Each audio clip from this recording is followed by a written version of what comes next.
안녕하세요. 손정자의 두루치기를 시작하겠습니다. 여기서 두루치기란 말은 말의 유래는 한 가지 물건을 여기저기 두루 쓴다는 것을 뜻하기도 하고, 또 사람이 여러 방면에 능통하다는 팔방미인이란 뜻이기도 합니다. 성주 한계마을에 유승룡 대감의 후손인 호적 이름이 유두루치기인 분이 성산이시 집성촌인 한계마을로 시집와서 사신 태코인 하회댁이 있습니다. 하회댁은 1750년경 마을에서 가장 먼저 지은 집으로 한 270년 이상이 된 집입니다. 그리고 한국의 아름다운 한옥 100가정에 선정되어 있기도 합니다. 시집와서 돌아가실 때까지 자녀 교육과 예절, 바느질과 음식이며 꽃을 좋아해서 고택에 어울리는 나무와 꽃을 심어 가꾸기도 하고 집 관리를 알뜰하게 하신 분으로 이름처럼 팔방미인이셨습니다. 그리고 음식에도 다양한 재료를 넣어 만든 두루두루 입맛에 맞는 음식인 두루치기란 뜻에서 유래했다고도 합니다. 그래서 저도 이런 의미로 여러 가지 재료들을 모아 구수한 이야기를 담은 친구 같은 성주방송 92.7MHz 손정자의 두루치기에서 오늘은 기후와 관련된 태풍, 허리케인, 토네이도, 해일과 쓰나미, 지진의 차이점에 대해 알아보려고 합니다. 각 지역의 지형과 기후에 따라 발생하는 태풍과 허리케인, 토네이도가 있습니다. 그러니까 요즘 많이 일어나고 있죠. 태풍은 중심 부근 최대 풍속이 초속 17m 이상이면서 강한 폭풍우를 동반한 열대성 저기압을 말합니다. 열대성 저기압은 적도 부근에서 해수면 온도가 27도씨 이상인 열대 해역에서 일반적으로 발생하고 수명은 발생부터 소멸까지 보통 일주일에서 10일 정도 소요됩니다. 태풍은 북서 태평양 필리핀 근해에서 발생하여 동아시아, 동남아시아, 미크로네시아 일부에 영향을 줍니다. 우리는 태풍의 영향권에 들기 때문에 매년 여러 번 태풍의 영향을 받습니다. 태풍의 중심부에는 태풍의 눈이 있고 중심 부근의 바람이 특히 강합니다. 태풍 중심 근처의 풍속은 초당 17m를 넘고 때에 따라 초당 33m를 넘는 경우도 있습니다. 허리케인은 북동 태평양, 중앙 태평양, 북대서양에서 발생하는 발달된 열대성 저기압을 뜻합니다. 태양열을 에너지원으로 사용하는 점은 태풍과 같지만 최소 풍속 33m 이상 발달한 열대성 저기압부터 허리케인으로 명명합니다. 북중미와 카리브해 지역에 영향을 주는데 올해는 아이다라는 이름의 강력한 허리케인이 미국 남부를 강타하면서 큰 피해를 입혔습니다. 그리고 토네이도가 있습니다. 강력한 바람의 일속으로 고속 소용돌이, 즉 상승 기류를 가진 저기압성 폭풍으로 깔때기 모양을 나타내는 소용돌이 중심에 나타나는 비교적 낮은 기압이 냉각과 응결 작용을 일으켜 소용돌이 치는 구름 기둥으로 보입니다. 소용돌이 바람의 주변 바람은 평균 480km이고 심할 때는 800km에 달합니다. 중위도 대륙 또는 해양에서 강한 대기 불안정과 지형적 요소가 복합적으로 작용하여 발생합니다. 반경 200에서 500km인 태풍과 달리 토네이도의 평균 반경은 150에서 600m 내외가 됩니다. 토네이도는 봄과 여름에 스콜순으로 알려진 네오슨을 따라 나타나고 수시간 내로 소멸할 정도로 수명이 짧아 이동 거리도 길지 않습니다. 하지만 시속 40에서 80km 속도로 이동하고 그 위력은 무시할 수 없습니다. 북아메리카의 미국 로키산맥 동쪽과 미시시피강 유역의 중앙 평원에서 가장 빈번하여 매년 약 150회 발생하고 호주의 대평원 지역에서도 쉽게 목격할 수가 있습니다. 우리나라와 같이 산맥으로 이루어진 지형에서는 발생 가능성이 낮지만 발생하더라도 미국의 토네이도에 비해 한국에서 발생하는 작은 규모의 토네이도는 용오름이라 부릅니다. 그리고 태풍과 허리케인, 토네이도의 차이가 있습니다.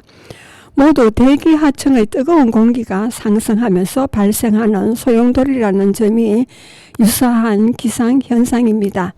두 현상 모두 공통부가 저기압이고 중심 쪽으로 선회하며 바람이 분다는 공통점이 있습니다. 발생 원인과 지역, 크기와 영향, 면적, 이동 속도와 소멸 시간에서는 많은 차이를 보입니다. 그러면 태풍과 허리케인은 열대성 저기압으로 해수면 온도가 높은 열대 해역에서 발생하고 수일에서 수주일 동안 지속됩니다. 반면에 토네이도는 대기 불안정과 지형적 요인에 의해 중위도 대륙 또는 해양에서 발생하고 수시간 내에 소멸합니다. 태풍과 허리케인은 반경이 수 킬로미터에 달하는 큰 규모의 형상으로 넓은 지역에 영향을 주지만 토네이도는 반경이 수미터 정도의 작은 규모의 현상으로 좁은 지역에 영향을 줍니다. 그리고 태풍과 허리케인은 시속 20에서 30km 정도의 속도로 이동하지만 토네이도는 시속 40에서 80km 정도의 속도로 이동합니다. 태풍과 허리케인은 강한 바람과 엄청난 강우량으로 막대한 피해를 줍니다. 그러나 물 부족 현상을 해소하고 저위도와 고위도 사이에 온도 균형을 유지해주는 이로운 점도 있습니다. 해수를 순환시켜 플랑크톤을 고르게 분포하고 바다 생태계를 활성화시키는 역할도 합니다. 태풍 경로는 발생 초기부터 소멸하는 최종 단계까지 움직이는 경로를 의미합니다. 우리나라 주변에서는 북태평양 고기압의 세력과 위치에 의해 많은 영향을 받습니다. 태풍은 주로 북태평양 서부 열대 해상에서 발생하여 무역풍의 영향으로 북서쪽으로 진행하다가 편서풍대로 들어오게 되면 편서풍의 영향으로 북동쪽으로 진로를 바꾸게 됩니다. 태풍의 진행 경로는 수시로 방향이 바뀌는가 하면 정지했다가 진행하는 경우도 있어 매우 다양하므로 예측이 어렵습니다. 태풍은 해수면 온도가 낮아지는 곳까지 이동하거나 육지로 올라가게 되면 세력이 약해지게 되며 수증기를 공급받지 못하면 소멸하게 됩니다. 한남로는 라오스 국립보호구역 킹무안주에 있는 자연보호구역입니다. 한남로에는 1520종의 관다발 식물과 536종의 척추동물이 서식합니다. 멸종위기 동물인 붉은 정강이 두커, 프랑스와 랑구르, 자이언트 문착이 살고 있고요. 뉴스에 예를 들면 카눈 태풍 경로 현재 위치 대비법에 대해서 말씀드리면 한남로는 라오스가 제출한 이름으로 라오스에서 최초로 발견된 태풍이라 할 수 있겠습니다. 이번 주 태풍 한남로가 북상하는 가운데 2000년대 발생한 태풍 매미에 이어 역대급으로 힘찬 태풍이라는 소식에 지난번 서울 물난리처럼 국민들은 또 한 번 큰 피해를 입지 않을까 우려하고 있습니다. 태풍 한남로는 어느 방향으로 진행하며 현재 위치는 어디인지 한번 알아보겠습니다. 9월 4일 일요일 밤 태풍 한남로는 일본 오키나와 서쪽 해상을 지나 북상한다고 하는데요. 5일 월요일과 6일 화요일에는 전국 대부분 지역이 태풍의 영향을 받을 것이라 예상되고 있습니다. 4일 일요일 오후에는 제주도 남쪽을, 5일은 제주도와 남부지방, 그 밖의 남해상, 서해남부 해상, 동해남부 해상, 6일 화요일에는 전역으로 태풍특보가 발표될 가능성이 있다고 합니다. 태풍 강수 예측입니다. 한반도는 제주를 시작으로 주말부터 간접 태풍 영향권에 들겠지만 본격적으로 언제 비바람이 강한 영향을 미치는지 확인해 보겠습니다. 9월 5일 월요일 오전 태풍이 밀고 올라오는 비구름이 가로로 띠를 이루면서 수도권과 강원 지역의 강수량이 꽤나 많을 것으로 예상됩니다. 중부지방에도 다소 많은 비가 내릴 것 같고요. 9월 6일 화요일 오전 새벽 오전 시간 전남 지역에 엄청난 양의 비가 내린다고 예보를 하고 있습니다. 경북 동해안과 강원, 충청 일부 지역도 많은 비가 예상되네요. 붉은색에 가까울수록 특히 자주 새길수록 강수량이 많음을 의미합니다. 타임라인 아래에 강수량에 따라 색상 표시가 되어 있습니다. 11호 태풍 하이쿠이가 우리나라에 미치는 영향에 대해서입니다. 현재까지 상황으로 보면 11호 태풍 하이쿠이는 일본으로 이동할 것으로 보입니다. 도쿄와 오사카 쪽에 영향을 미칠 것으로 보이는데 태풍 하이쿠이는 반경이 아주 넓게 분포되어 우리나라 남해안과 동해안에 영향을 줄 확률이 높을 것으로 예측하고 있습니다. 태풍의 경로는 여러 주변 환경에 따라 변경될 수 있으므로 한국에 올 가능성도 배제할 수 없으니 수시로 실시간 태풍 경로를 확인해서 피해를 입지 않았으면 좋겠습니다. 태풍이란 태양으로부터 발생되는 열 에너지는 지구의 날씨를 변화시키는 가장 큰 원인입니다. 지구는 동그란 구형으로 되어 있어 저위도와 고위도 사이에서는 열 에너지 불균형이 나타나게 됩니다. 태양의 고도각이 높아 많은 에너지를 축적한 적도 부근의 바다에서는 대류 구름들이 만들어지게 됩니다.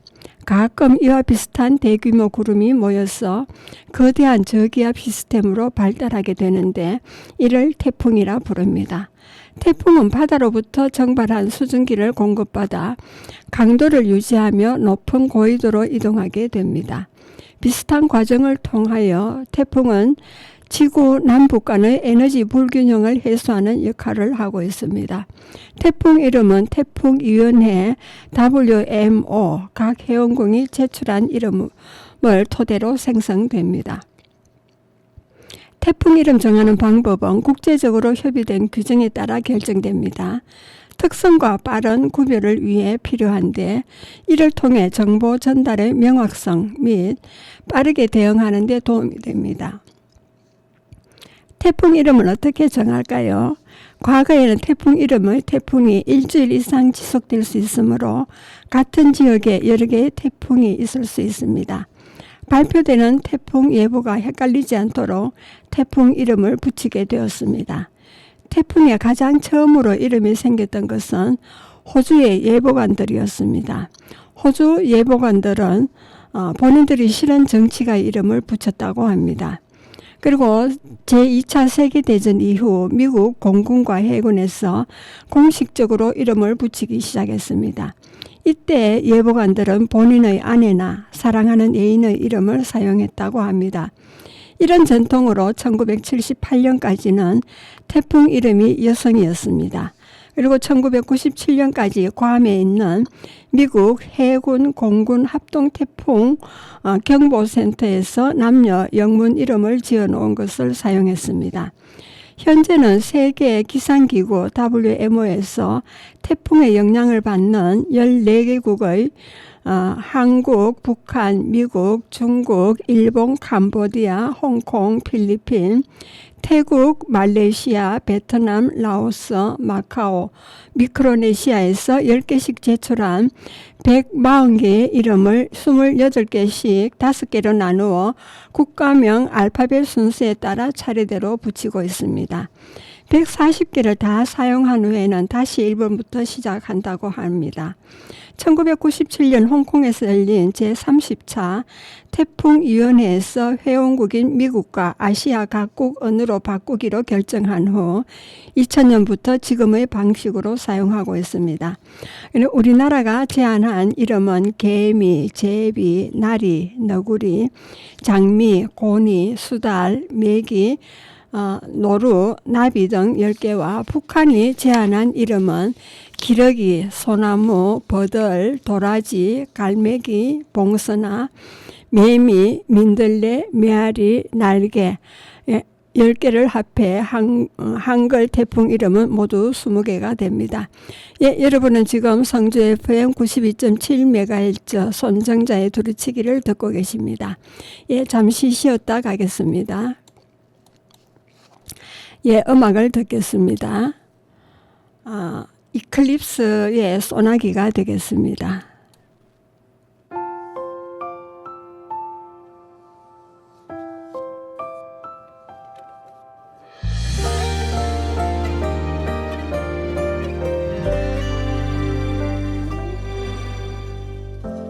그치지 않기를 바랬죠.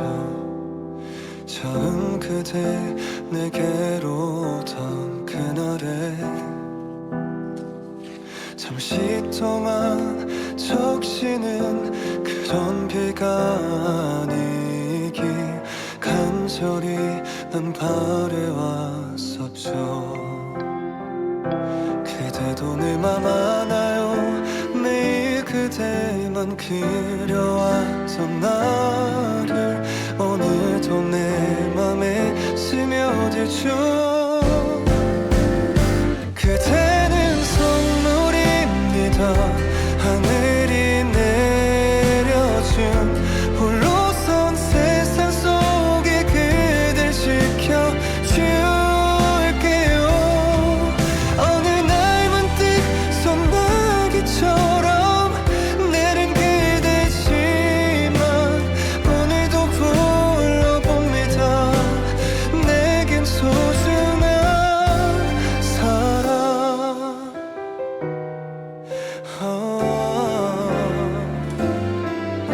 떨어지는 빗물이 어느새 날 깨우고 그대 생각에 잠겨요. 이제는 내게로 와요. 언제나처럼 기다리고 있죠. 그대 손을 꼭 잡아줄게요. 그대는 선물입니다. 하늘이 내려준 홀로선 세상 속에 그댈 지켜줄게요. 어느 날 문득 소나기처럼 내린 그대지만 오늘도 불러봅니다. 내겐 소중한 사람. 잊고 싶던 아픈 기억들도 빗방울과 함께 흘려보내면 돼요. 때로는 지쳐도 하늘이 흐려도 내가 있다는 걸 잊지 말아요. 그대는 사랑입니다. 하나뿐인 사랑. 다시는 그대와 같은 사랑 없을 테니 잊지 않아요. 내게 주었던 작은 기억 하나도 오늘도 새겨봅니다. 내겐 선물이 그대.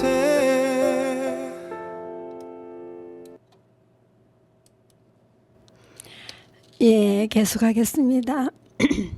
토네이도 뜻과 발생 원인 그리고 발생 지역에 대해서입니다. 토네이도 특징과 구조는 이 현상은 회오리 바람의 형태를 띱니다. 대기의 회전 운동에 의해 형성되고 기본적으로는 대기의 수직 기류가 회전함으로써 발생합니다. 이 회전 운동은 스포트라이트 형태의 빠른 기류를 만들며 대기 조건이 불안전한 지역에서 발생합니다. 높은 기온과 습도를 가진 열대지방과 차가운 대기와 충돌하는 극지방에서 빈번하게 발생합니다. 또 이 현상은 최고 속도로 매우 빠른 바람을 동반합니다. 폭풍의 세기에 따라 기록적인 바람 속도를 나타내기도 하고요. 그리고 근거리에서 엄청난 파괴력을 지니고 있습니다. 주택과 건물을 완전히 파괴하고 나무를 뿌리채 뽑으며 차량을 던지는 등 대형 재난을 초래할 수 있습니다. 대부분의 토네이도는 상대적으로 작은 영역에서 형성되고 지속 시간도 짧습니다. 그러나 토네이도의 크기와 지속 시간은 다양할 수 있습니다. 과학자들과 기상당국은 토네이도의 발생을 예측하고 이를 관리하는 방법에 지속적으로 관심을 가지고 있습니다. 실시간 날씨 예보와 레이더, 위성 기술을 활용하여 발생과 움직임을 예측하고 주변 사람에게 경고를 보내는 데 사용됩니다. 또 피해를 최소화하기 위해서 지역사회와 기관들은 비상대책 계획을 수립하고 대응 시스템을 갖추고 있습니다. 토네이도 발생 시 대중에게 올바른 대처 방법을 알리고 대피할 수 있도록 하는 것이 중요하겠습니다. 토네이도의 뜻은 단어의 어원은 이탈리아에서 비롯되었다고 합니다. 이 단어는 토르나레라는 동사에서 파생되었는데 토르나레는 돌아오다, 회전하다라는 뜻을 가지고 있습니다. 이 용어는 16세기 중반 이탈리아의 지리학자이며 천문학자인 지오르데 카르다노에 의해 처음 사용되었습니다. 카르다노는 회전하는 바람을 묘사하기 위해 이 단어를 선택했는데 이는 기상현상으로 회전하는 바람과 관련이 있기 때문입니다. 토네이도라는 단어는 이후 영어로도 채택되어 사용되었고 기상학에서 회전하는 바람과 강력한 회오리 바람을 뜻하는 단어로 자리 잡게 되었습니다. 지금까지 토네이도는 회오리 바람의 한 종류로 높은 바람 속도와 회전 운동을 가지는 기상현상으로 이해되고 있습니다. 이런 현상은 주로 극지방과 열대지방에서 발생하지만 기후 조건에 따라 다양한 지역에서 관측될 수도 있습니다. 토네이도의 발생 원인은 여러 가지 기상 조건과 상호작용으로 발생합니다. 기본적으로 불안정한 기상 조건과 기온 차이가 큰 지역에서 발생하는 강력한 회오리 바람입니다. 주요 발생 원인은 아래와 같습니다. 먼저 기온 차이입니다. 토네이도는 높은 기온과 낮은 기온이 충돌하는 지역에서 발생할 가능성이 큽니다. 예를 들면 여름철에는 남쪽의 따뜻하고 습한 공기와 북쪽의 차가운 공기가 충돌하면서 발생할 수 있습니다. 그리고 습도입니다. 높은 습도는 대기를 불안정하게 만들고 물기 함유량이 높은 공기와 충돌할 때 회오리 바람이 형성될 수 있습니다. 그리고 대기 조건이 되겠습니다.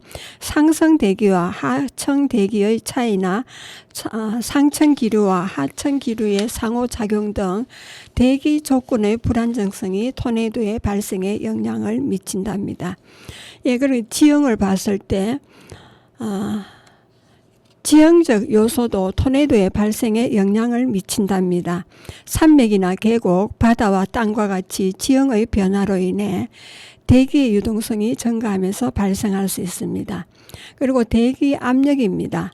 그 압력의 변화가 토네이도의 발생과 진화에 영향을 줄 수 있고 이런 조건들이 적절하게 결합될 때 회오리 바람이 발생하고 회전운동을 시작하며 이로 인해 토네이도가 형성됩니다. 대개 회전하는 바람과 함께 땅 위를 이동하며 발생 지역에서 파괴적인 영향을 끼치는 강력한 기상현상이라 볼 수 있습니다. 토네이도 발생 지역은 전 세계의 다양한 지역에서 발생할 수 있지만 특히 지역에서 더 빈번하게 발생하는 경향이 있습니다. 주요 발생 지역은 다음과 같습니다. 먼저 미국의 중부 지역입니다.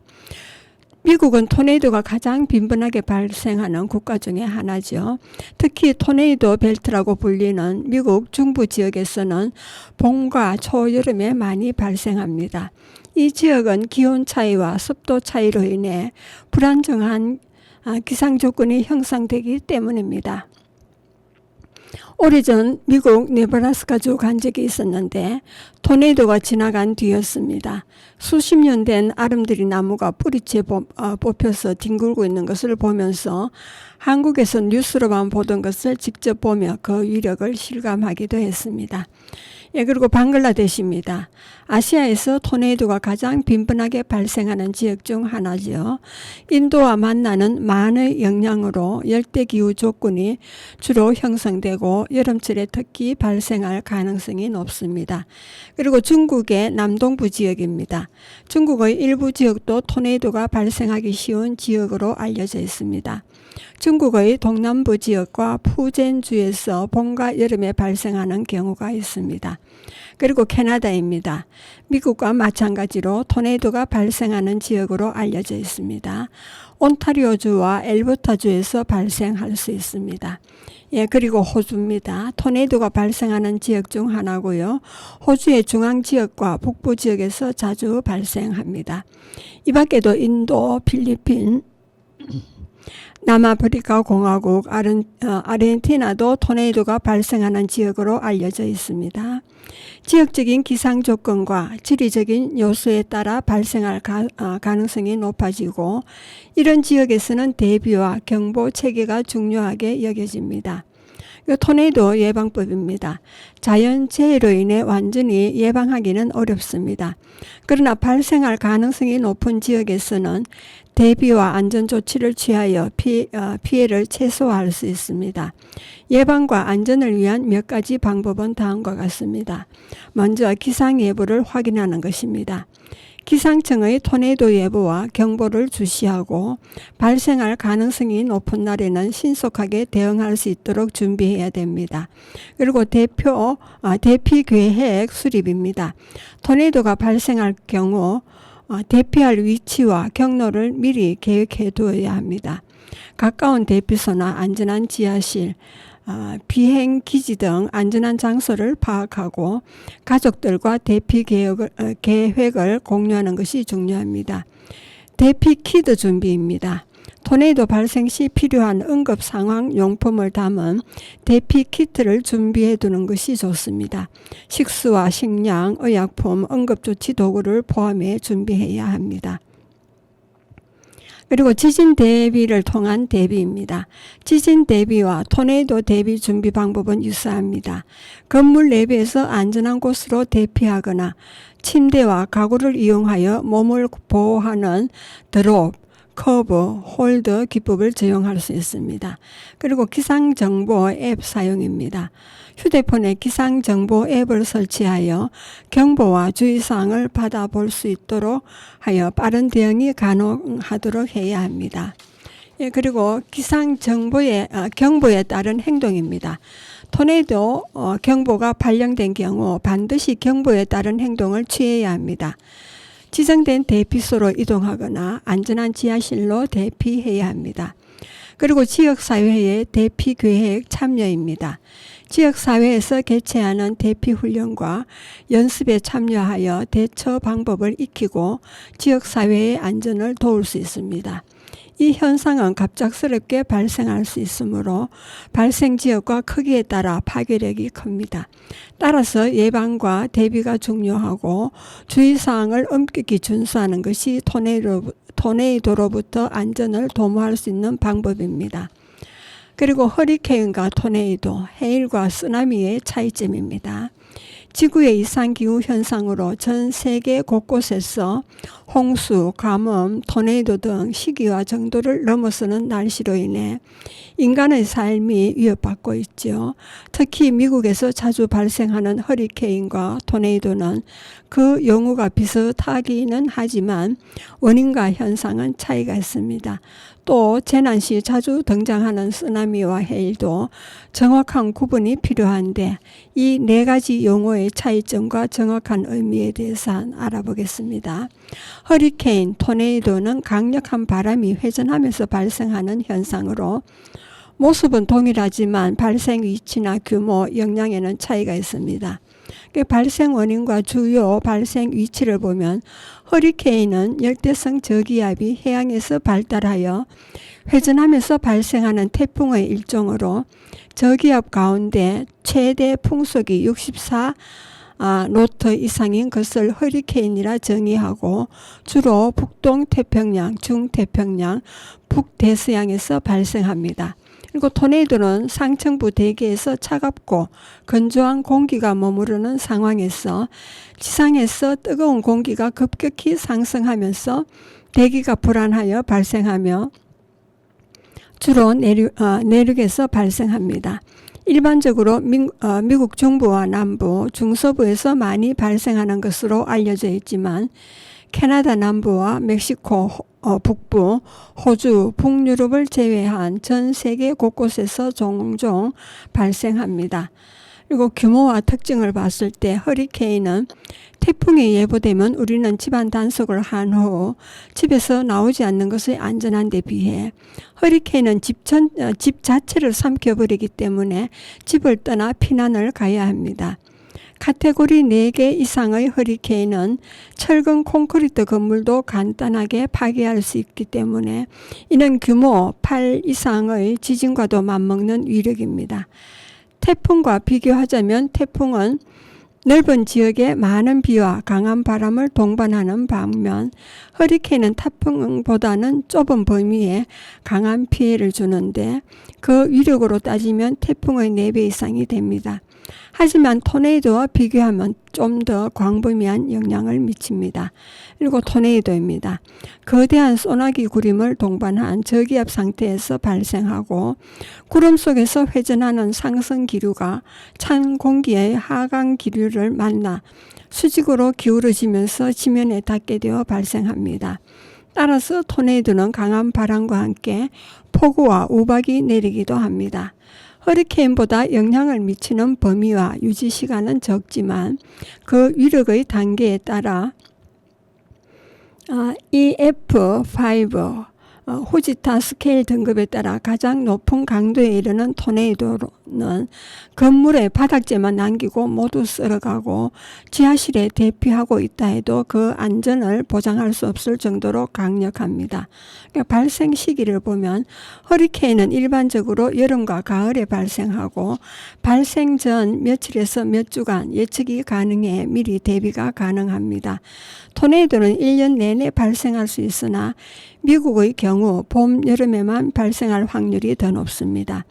토네이도는 발생 후에 짧은 시간에 도달하고 금방 소멸하기 때문에 미리 예측하기 어려워 빠른 예보와 경보가 매우 중요합니다.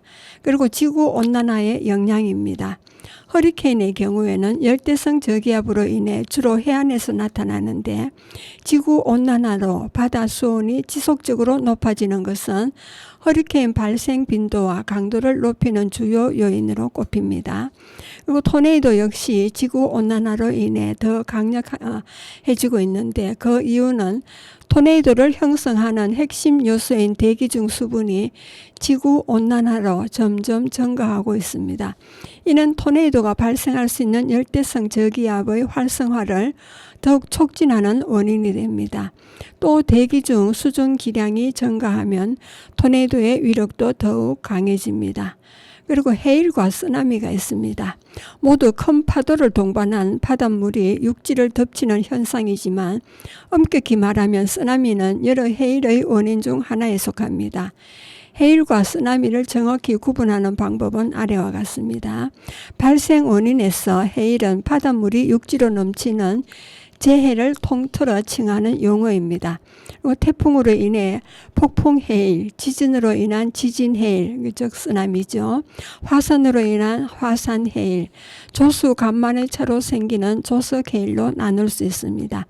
쓰나미는 지진과 해저 지진, 해양의 지진 활동으로 바다의 바닥면이 상승하거나 하강함으로써 거대한 파도가 형성되어 해안으로 넘어오는 현상으로 일본에서 유래한 용어라고 합니다. 앞서 언급한 것 같이 한국어로는 지진 해일입니다. 해일의 종류와 주요 특징입니다. 쓰나미는 지진으로 인해 발생하는 해일입니다. 지진으로 해저에서 단층이 생성되면서 순간적으로 들어 올려진 단층으로 인해 물기둥이 형성되고 중력에 의해 다시 아래로 떨어지면서 위치 에너지가 운동 에너지로 전환되고 그 어마어마한 운동 에너지가 다시 위치 에너지로 전환되면서 주위의 물이 밀어 올려집니다. 이런 과정이 반복되면서 파동이 점차 육지로 밀려오게 되는 것입니다. 그리고 폭풍 해일입니다. 가장 자주 접하는 해일의 일종이고 태풍의 저기압과 바람 때문에 발생하는 해일입니다. 강한 바람이 육지 쪽으로 불면 불어난 바닷물이 해변을 넘어 육지로 밀려오는 현상입니다. 국내에서는 2003년 태풍 매미 당시 마산을 덮친 폭풍해일로 마산 시가지 전체가 건물 2층 높이까지 물이 잠기고 수십 명의 사망자가 발생할 정도로 치명적인 피해를 입혔습니다. 그리고 조석해일이 있습니다. 조수 간만에 차가 클 때 바닷물이 강으로 역류해 들어오는 현상입니다. 그리고 기상해일이 있습니다.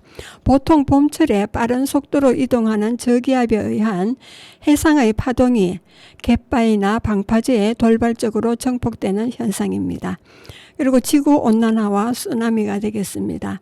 쓰나미는 바다 지진이 원인이 되어 높은 파도가 밀려오는 현상인데 지구온난화는 바다 지진에 영향을 미쳐 쓰나미를 더욱 많이 발생시킬 수도 있습니다. 특히 지구온난화로 빙하와 빙산이 녹으면서 해수면이 상승하면 지구 표면에 작용하는 압력이 높아질 수 있어 지진 활동을 일으킬 가능성이 있기 때문입니다. 예, 여러분은 지금 성주 FM 92.7MHz 손정자의 두루치기를 듣고 계십니다. 잠시 쉬었다 가겠습니다. 헤이즈의 비가 오는 날엔 되겠습니다.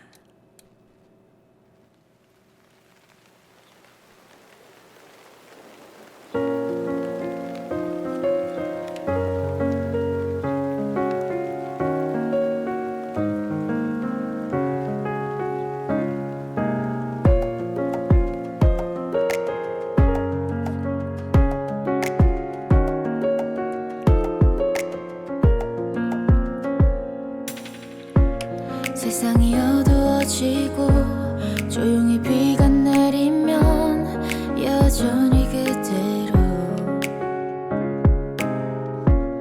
오늘도 어김없이 난 벗어나질 못하네 너의 생각 안에서 이제 끝이라는 걸 알지만 미련이란 걸 알지만 이제 아닐 걸 알지만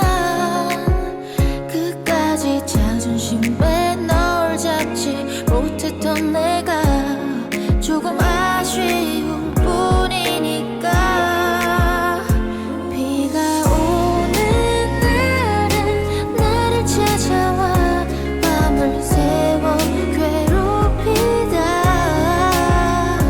비가 그쳐가면 너도 따라서 서서히 조금씩 그쳐가겠지 취했나 봐 그만 마셔야 될 것 같아 비가 떨어지니까 나도 떨어질 것 같아 뭐 네가 보고 싶다거나 그런 건 아니야 다만 우리가 가진 시간이 좀 날카로울 뿐 참 좋아했었던 이런 날이면 아직 너무 생생한 기억을 꺼내놓고 추억이란 덫에 일부러 발을 들여놔 벗어나려고 발버둥조차 치지 않아 이제 너를 다 지워냈지만 모두 다 비워냈지만 또다시 비가 내리면 힘들게 숨겨놨던 너의 모든 기억들이 다시 돌아와 널 찾나봐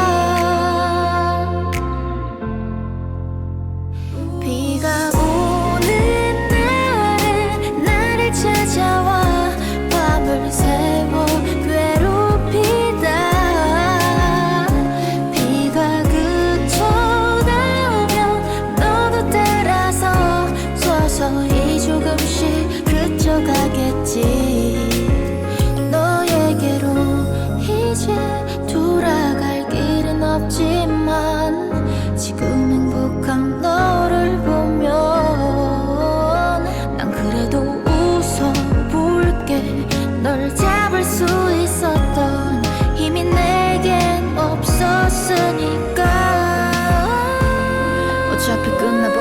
이제와 어쩌겠어 뒤늦게 후회나는 거지 덜 떨어진 애처럼 비는 항상 오니까 계속 반복되겠지 그치고 나면 그제서야 나도 그치겠지 에이.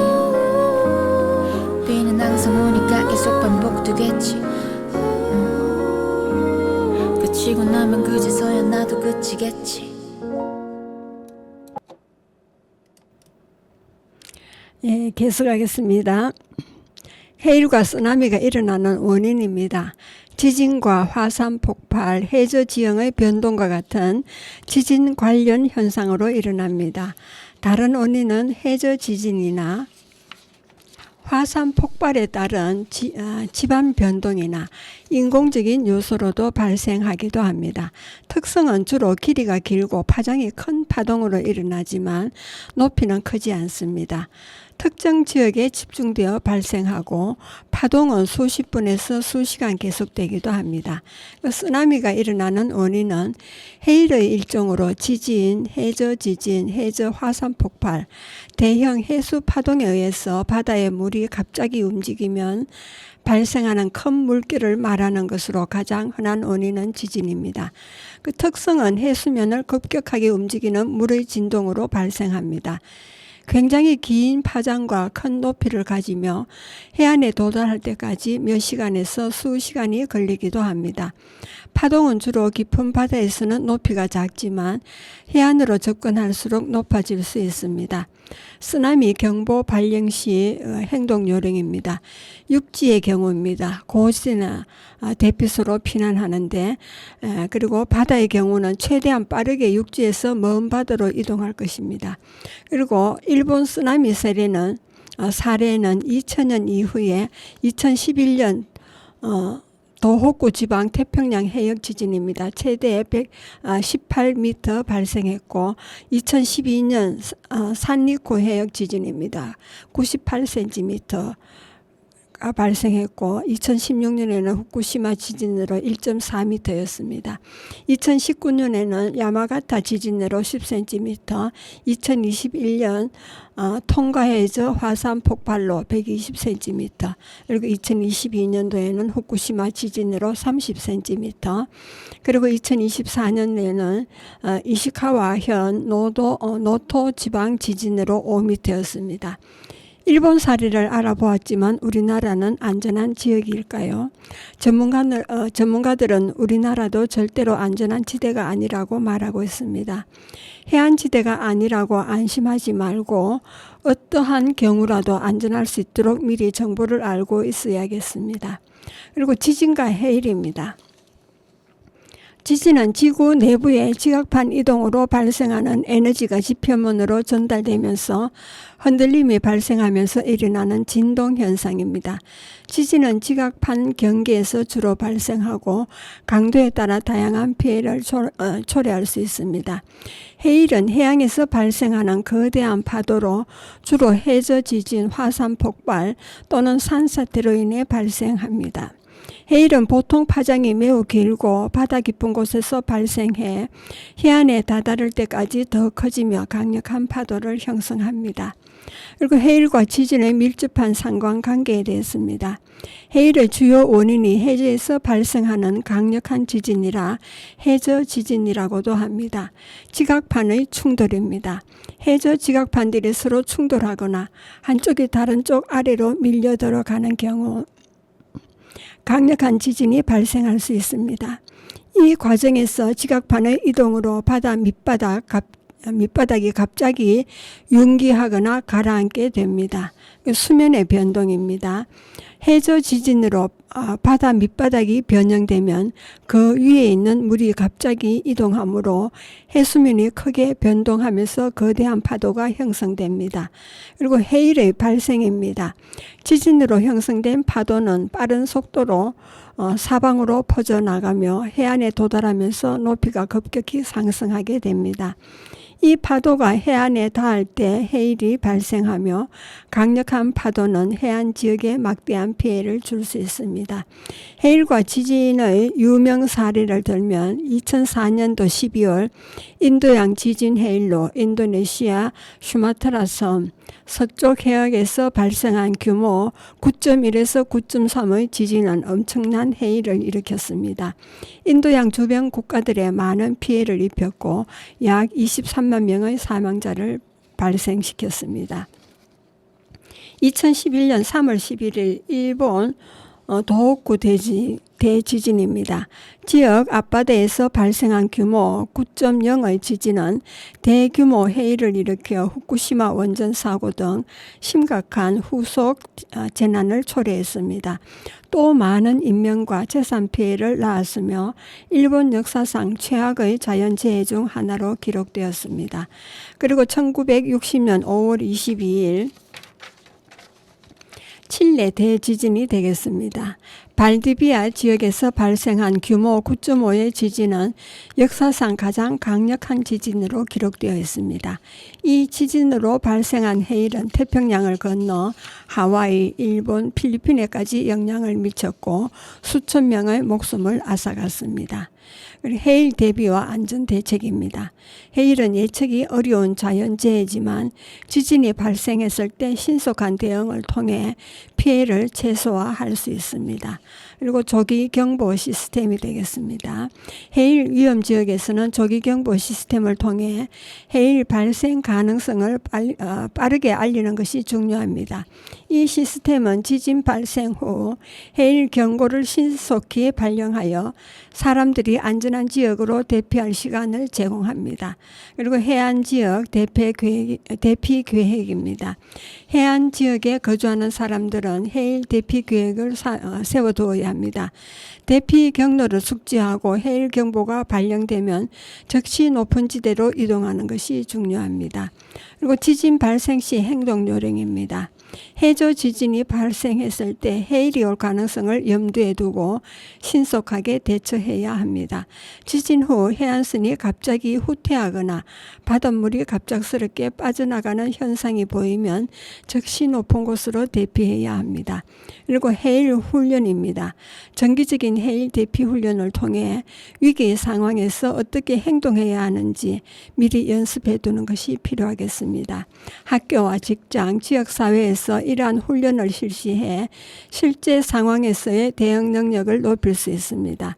그리고 폭염으로 몸살을 앓는 지구촌입니다. 전 세계 곳곳에서 기후 이상에 따른 폭우로 물에 잠기고 폭염으로 펄펄 끓는 피해가 끊이지 않고 있습니다. 2024년 5월 뉴욕타임즈에 따르면 브라질 남부 리오그란데 두술주에서 지난달 4월 27일부터 30일까지 내린 비로 최소 29명이 숨지고 60명이 실종됐습니다. 4일간 내린 비의 양은 해당 지역 한 달 평균 강수량의 약 70%에 달한다고 합니다. 이번 폭우는 저지대 중앙 계곡에 강물이 범람해 마을 일부가 잠기고 산사태로 다리가 붕괴되면서 큰 사고로 이어진 것으로 보입니다. 피해 지역 한 마을은 전기와 통신이 끊긴 채 고립된 상태로 방치되었습니다. 주당국은 여전히 높은 강수위와 홍수로 구조 작업에 어려움을 겪고 있습니다. 기상 이변으로 인한 피해는 브라질의 문제가 아닙니다.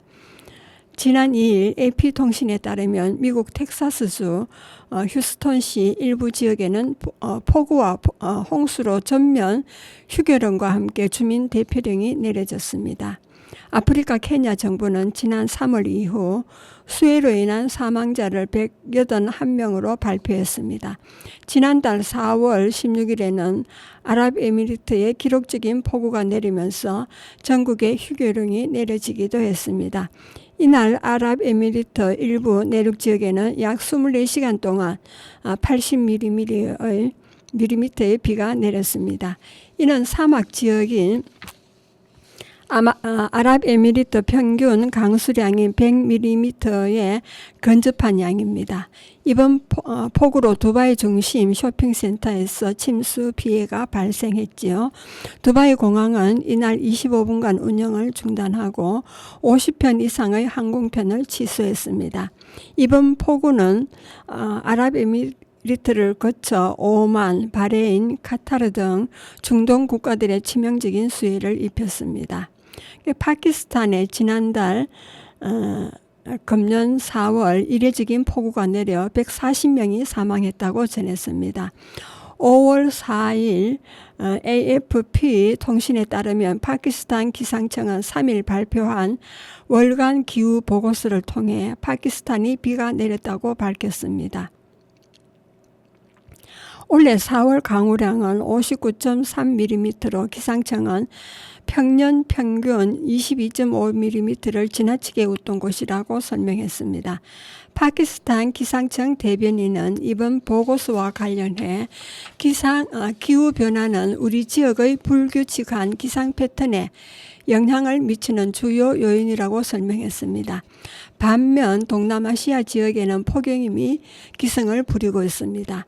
방글라데시에서는 지난달 20일 기온이 42.6도까지 치솟으면서 34명이 열사병으로 사망했습니다. 태국 북부 지역에서는 지난달 말 기온이 44.2도를 기록했고 필리핀은 48도에 달하기도 했습니다. 우리나라도 상황은 다르지 않았습니다. 기상청은 이동성 고기압의 영향으로 어린이날 연휴 이후 기온이 30도까지 오를 것으로 전망했습니다. 3일 기상청과 환경부에 따르면 5월 초순 평년보다 더울 확률이 60%입니다. 이상고온 발생 가능성은 5월 초가 30%로 내다봤습니다. 이는 지난해 15%의 2배가 되죠. 기상청은 5월 초 기준 서울 24.5도, 청주 25.6도, 대구 26.7도를 웃도는 경우를 이상고온으로 봅니다. 그러나 서울은 이미 지난 이상고온 수준인 24.4도를 웃도는 날이 7일로 나타났습니다.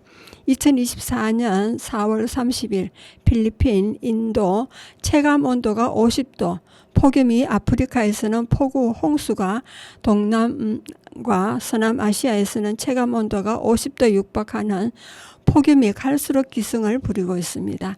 반면 아프리카 케냐에는 폭우가 쏟아지면서 홍수 피해가 커지고 있고 지구촌 곳곳에서 기상이변이 더 격렬해지는 모습입니다. 연신 부채질을 해봐도 물을 병지에 들이켜봐도 더위가 가시질 않았죠. 음료를 무료로 나눠준다는 곳엔 사람들이 물밀듯이 몰려들고 사탕수수, 수박주스는 불티나게 팔립니다. 급기야 폭염 소식을 전하던 뉴스 앵커가 생방송 중 더위로 기절하는 일까지 발생했지요. 인도 국가재난관리 공무원은 현재까지 약 450명의 온열 질환자가 발생했다고 보고하고 있고 사망자가 몇 명 있다는 보도가 있지만 공식 보고된 것은 아니라고 합니다. 인도는 평년보다 기온이 5.5도 높은 41.9도까지 치솟으면서 케랄라주에서는 열사병으로 의심되는 사망자가 2명이 발생했다고 현지 언론이 보도했습니다. 필리핀도 체감 기온이 50도까지 육박하는 폭염이 발생하자 일부 공립학교가 대면 수업을 중단하고 전력 공급 부족으로 이어지면서 지난 24일 마닐라가 있는 북부 루손섬을 전력망 적색 경보를 발령하기도 했습니다. 그리고 태국과 미얀마 등 다른 동남아시아 국가에서도 기록적인 폭염이 계속되면서 전력 공급에 비상이 걸렸습니다. 반면 아프리카 케냐에선 폭우와 홍수가 발생해 서부 지역의 댐이 무너지면서 많은 인명피해가 발생했습니다. 3월 중순 우기가 시작된 이래 케냐 곳곳에선 폭우와 홍수 피해로 숨진 사람은 100명을 훌쩍 넘겼고 이재민도 13만 명을 웃돈다고 합니다. 지구촌 곳곳에서 엘니노로 인한 기상이변의 피해가 커지는 모습입니다. 그리고 반대로 가뭄입니다. 일반적으로 지표에 내리는 빗물 중에서 기체가 되어 없어져 버리는 정발산에 의해 대기 중으로 손실되고 남은 물이 실제 수요량의 부족을 일으키게 될 때 가뭄이라 합니다.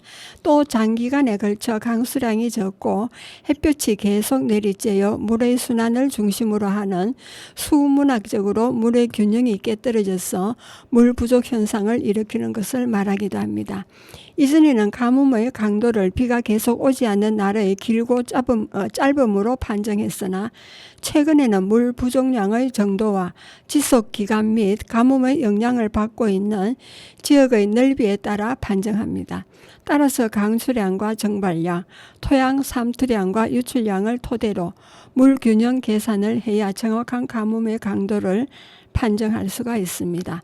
가뭄 피해는 오랜 기간에 걸친 물 부족으로 인해 나타나는 산업 및 생활상의 피해를 말합니다. 단순히 강수량의 통계적 수치만으로 취급하는 것보다 물 부족의 기초 개념에 의해 정의되어야 합니다. 물 부족은 공급 용수의 부족과 연결되어 생산을 저하시킬 뿐만 아니라 농작물의 피해, 하천수의 감소, 지하수 및 토양의 수분을 고갈시킵니다. 우리나라의 경우 여름철에 북태평양 고기압의 세력이 지나치게 강해져 장마 전선이 충분히 비를 내리지 못하고 북상할 때 주로 나타납니다. 가뭄은 물리적 입장에서 뿐만 아니라 생물학적인 입장에서도 중요합니다.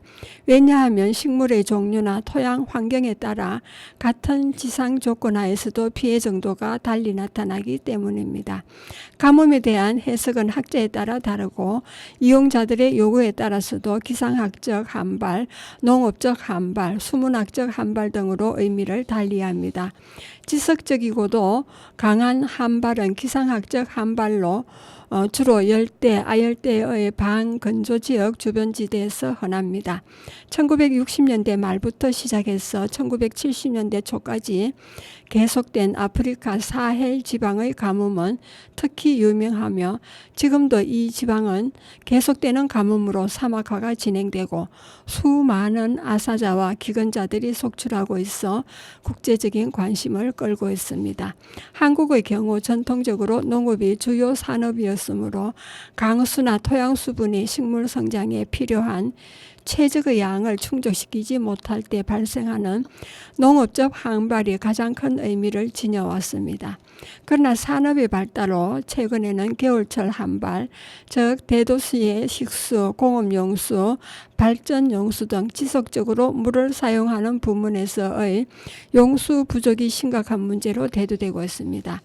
농업이 주요 생업이었던 전통사회에서 농작물의 생육과 관련하여 가뭄은 절대적 중요성을 가질 수밖에 없었습니다. 조선 초에 강수량을 측정하는 척우기와 하천의 수량을 측정하는 수표 등이 발명된 것도 가뭄에 대한 절실한 관심에서 유래한 것입니다. 가뭄 현상에 대한 관심은 이 땅의 역사가 시작된과 함께 시작되었습니다. 삼국사기와 정보문헌 비고를 보면 삼국시대부터 조선 말기까지 약 2000년간 걸쳐 가뭄에 의한 피해가 304회 발생하였습니다. 그중에 사람이 서로 잡아먹었다고 할 정도로 극심했던 경우가 23회, 그리고 대기근이 82회, 기근이 199회였습니다. 평균 6년마다 가뭄 피해가 있었고 20년에 한 번 정도로 대기근이 나타났습니다. 때문에 우리나라는 예로부터 소류지, 보호, 제원 등의 수리 시설이 발달하였습니다. 역사시대에 비해 관측시대에 들어서는 가뭄 및 기근에 관한 기록이 적은데 이것은 관계시설의 발달에 따라 어느 정도 가뭄 피해를 방지할 수 있었고 가뭄 피해로 인해 식량 부족이 유통경제 체제 아래서 어느 정도 해결될 수 있었기 때문입니다. 최근 기후변화로 인한 강수량과 강수 유형의 변화는 가뭄과 같은 극한 상황의 발생 가능성을 증대시키고 있습니다.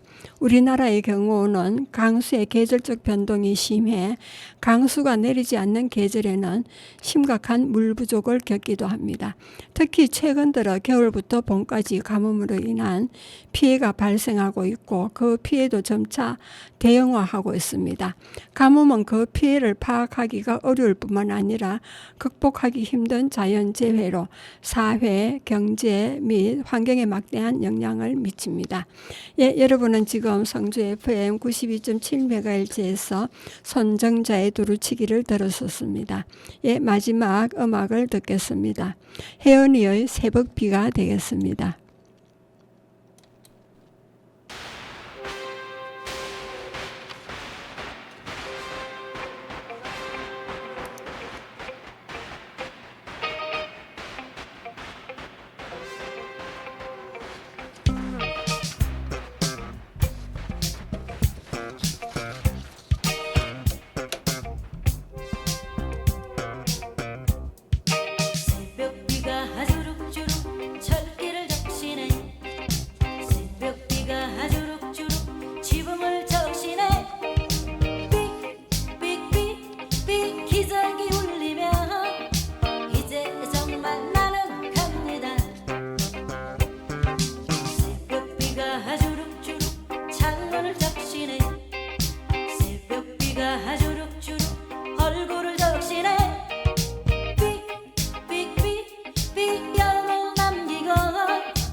무릎을 꿇고 찍찍찍찍 기차는 달려가네